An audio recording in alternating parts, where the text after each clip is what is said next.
सोरेन के कार्यक्रम में बड़ी संख्या में लोग शामिल हुए। भोगनाडीह फुटबॉल मैदान में सीएम ने अबुआ आवास योजना के लाभुकों को स्वीकृति पत्र बांटा। इस दौरान कार्यक्रम को लेकर जबरदस्त उत्साह देखने को मिला। जेएमएम के कार्यकर्ता उत्साहित नजर आए।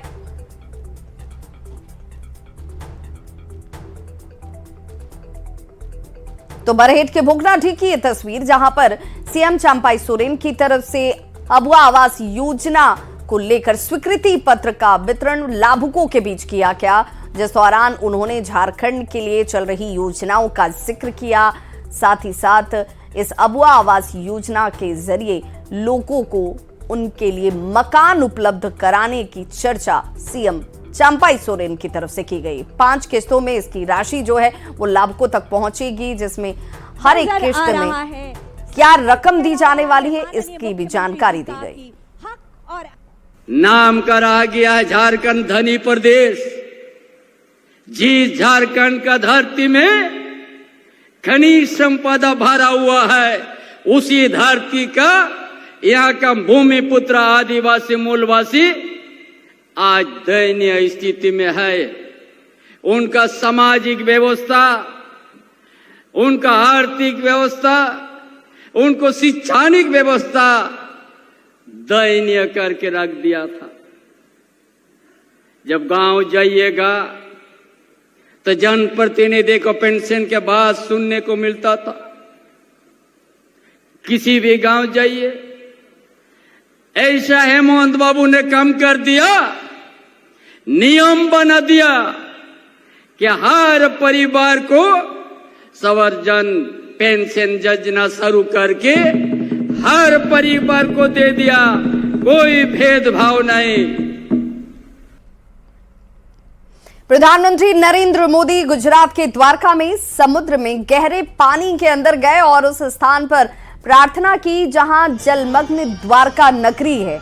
उन्होंने कहा कि इस अनुभव ने मेरे सामने भारत की आध्यात्मिक और ऐतिहासिक जड़ों के साथ एक दुर्लभ और गहरा संबंध प्रस्तुत किया है। पीएम मोदी ने पानी के अंदर द्वारका नगरी को श्रद्धांजलि अर्पित की।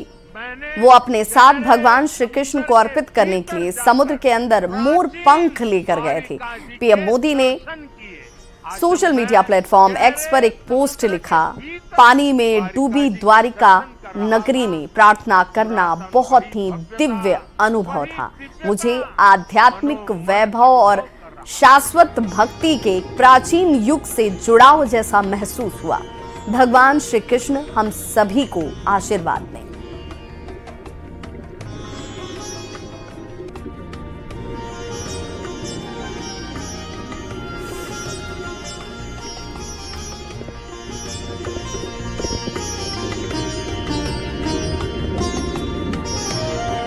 तो द्वारका नगरी जो जलमग्न हो गई, उस जगह पर जाकर प्रार्थना करते, उस अनुभूति को शब्दों में बयां करना मुश्किल है, जिसका जिक्र उन्होंने सोशल मीडिया प्लेटफॉर्म एक्स पर भी किया। उन्होंने कहा, अद्भुत अनुभूति।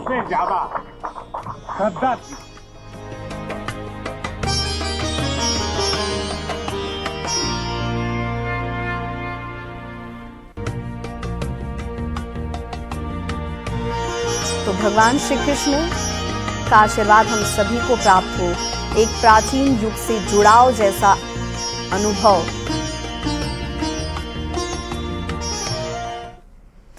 झारखंड को प्रधानमंत्री नरेंद्र मोदी बड़ा तोहफा देने वाले हैं। जी हां, झारखंड में 9 स्वास्थ्य योजनाओं का शुभारंभ प्रधानमंत्री करने वाले हैं। 138 करोड़ 17 लाख की योजना का शुभारंभ पीएम की तरफ से किया जाएगा। 9 परियोजनाओं का ऑनलाइन शिलान्यास होने वाला है, जिसमें रिम्स, गढ़वा और पाकुड़ जिला अस्पतालों में 50-50 बेड और गिरिडीह जिला अस्पताल में 100 बेड के क्रिटिकल केयर ब्लॉक का शिलान्यास होने वाला है। इसके साथ ही फूलो जानो मेडिकल कॉलेज दुमका और कोडरमा मेडिकल कॉलेज में भी कार्यक्रम है। देवघर जिला में 242 लाख की लागत से 3 सामुदायिक स्वास्थ्य केंद्र का भी शिलान्यास होगा। 20 करोड़ रुपए की लागत से फूलो जानो मेडिकल कॉलेज दुमका और कोडरमा मेडिकल कॉलेज के साथ कोडरमा से संबद्ध बीएससी नर्सिंग कॉलेज का भी शिलान्यास किया जाएगा।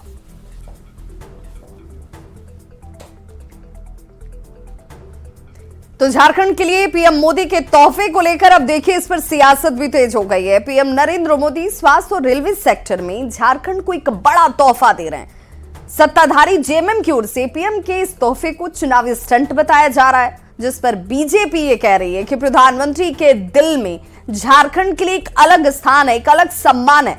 इसीलिए पीएम स्वास्थ्य और रेलवे के क्षेत्र में राज्य को विकसित करने में सहयोग कर रहे हैं।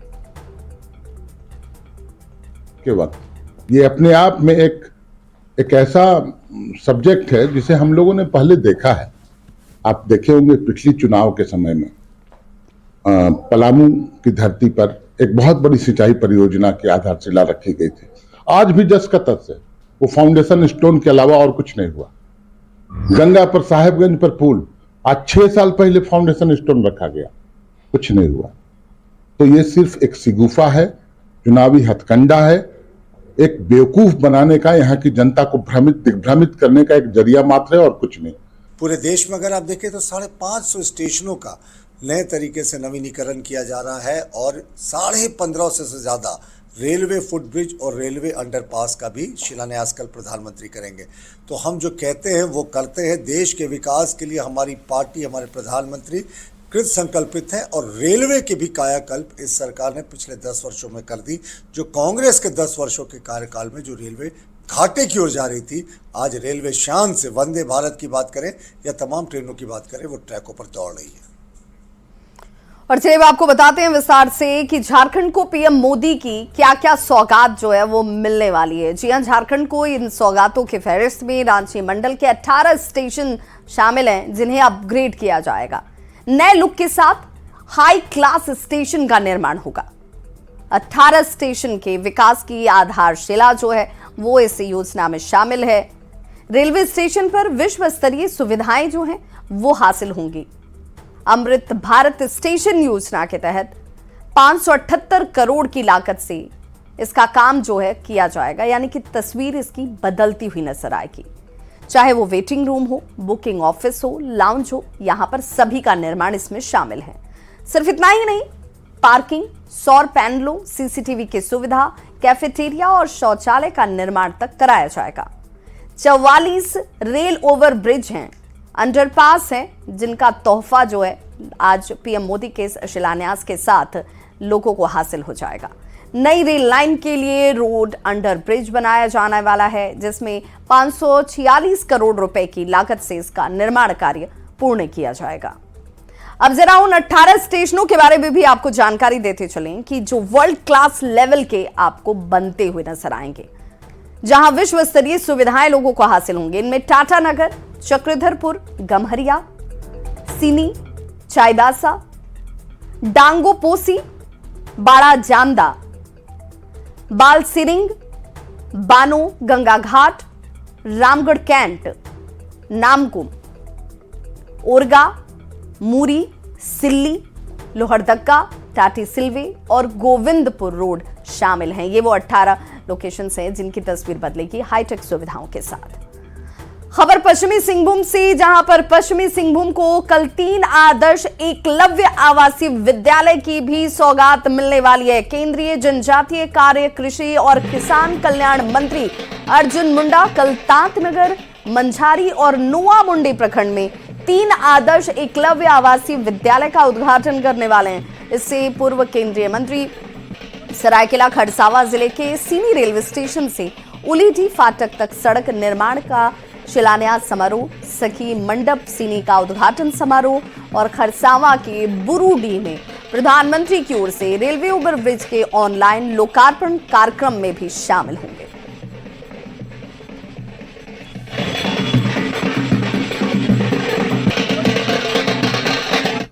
तो 1 मार्च को धनबाद में प्रधानमंत्री नरेंद्र मोदी का आगमन होने जा रहा है, जहां पर पीएम के आगमन से पहले झारखंड बीजेपी के अध्यक्ष बाबूलाल मरांडी ने लोकसभा प्रधान चुनाव कार्यालय का उद्घाटन किया, जिसमें हाउसिंग कॉलोनी में धनबाद लोकसभा चुनाव प्रधान कार्यालय का उद्घाटन किया गया है। बीजेपी के प्रदेश अध्यक्ष ने कहा कि 1 मार्च को प्रधानमंत्री नरेंद्र मोदी धनबाद आ रहे। पीएम सिंदरी हॉल कारखाना का उद्घाटन करने के साथ साथ बरवाडा हवाई अड्डे में जनसभा को संबोधित करते हुए भी नजर आएंगे। धनबाद लोकसभा सबसे सुरक्षित सीट है और भरोसा है कि पीएम के 400 पार का संकल्प इस बार पूरा होगा।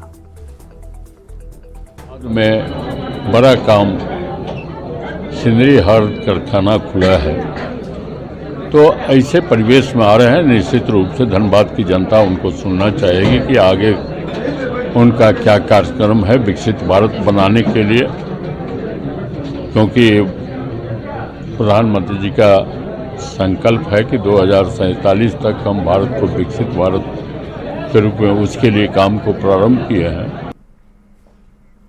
आज मोरहाबादी मैदान में कुड़मी समाज द्वारा हुंकार महारैली का आयोजन किया गया है। टोटमिक कुड़मी को एसटी का दर्जा देने की मांग को लेकर इसका आयोजन किया गया। हुंकार महारैली के द्वारा केंद्र सरकार से एसटी का दर्जा देने की मांग की जा रही है। साथ ही साथ कुड़माली भाषा को 8वीं अनुसूची में शामिल करने की भी मांग की जा रही है। कार्यक्रम में शामिल जिला पार्षद ने बताया कि झारखंड के सभी जिलों से लाखों की संख्या में लोग इस महारैली में शामिल हुए हैं।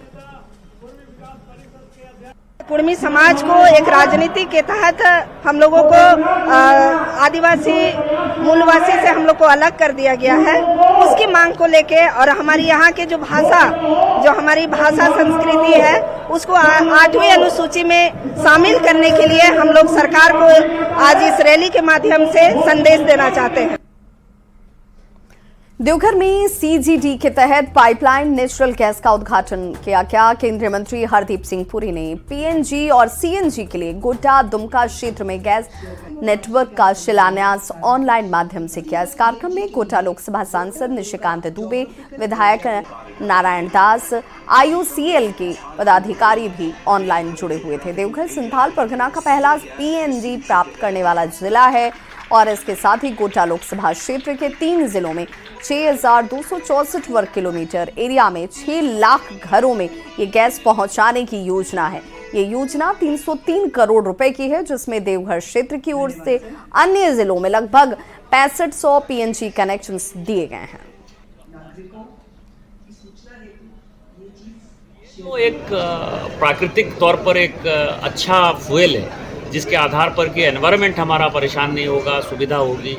और देवघर जैसे छोटे जगह में, गोड्डा जैसे छोटे जगह में, बासुकीनाथ, महागामा, सारवा, मधुपुर जैसे जगह में इस तरह की यदि सुविधा हो जाएगी और इस सुविधा को फाइनली आईओसीएल और बीपीसीएल, एचपीसीएल जो है, एचपीसीएल गोड्डा में कर रही है और आईओसीएल यहाँ कर रही है इस जिला में, वो गांव-गांव तक पहुँचाएगी। तो जब गांव-गांव तक पहुँच जाएगा तो आप समझें जो विस्थापन है, पलायन है, बड़े शहरों की सुविधा है, वो माननीय प्रधानमंत्री जी के नेतृत्व में हो जाएगा। इसलिए बहुत बड़ा काम है। मन की बात के 110वें एपिसोड में आज प्रधानमंत्री नरेंद्र मोदी ने महिला सशक्तिकरण पर खूब चर्चा की। इसके साथ ही प्रधानमंत्री ने युवा वोटरों से अपील करते हुए कहा कि युवा मतदाता देश के लिए वोट करें। 18 के होने पर 18वीं लोकसभा के चयन में अपना महत्वपूर्ण योगदान दें। रांची के हटिया रेलवे स्टेशन पर मन की बात के 110वें एपिसोड का आयोजन किया गया और इस मौके पर सांसद, विधायक के साथ ही डीआरएम, रेलवे के पदाधिकारी और आम श्रोता भी मौजूद रहे। इस दौरान सबों ने प्रधानमंत्री की बातों को सुना। कार्यक्रम के बाद सांसद संजय सेठ ने कहा कि प्रधानमंत्री ने महिलाओं के सशक्तिकरण की बात की है, वहीं इसके साथ ही महिलाएं हर क्षेत्र में बेहतर प्रदर्शन कर रही हैं और बड़े दिल से प्रधानमंत्री जी देश के 140 करोड़ देशवासियों को, हर वर्ग को संबोधित करते हैं, हर ऐसे पहलू को छूते हैं जो समाज जिससे गढ़ता है। और आज उन्होंने बताया कि कैसे ड्रोन दीदी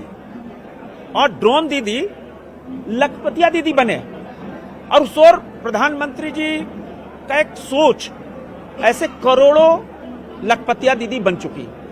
ये हटिया स्टेशन का सौभाग्य है कि इसको समझा गया, इसके चुना गया, इसके योग्य समझा गया कि यहाँ पे एक विशाल भव्य आयोजन किया जाए।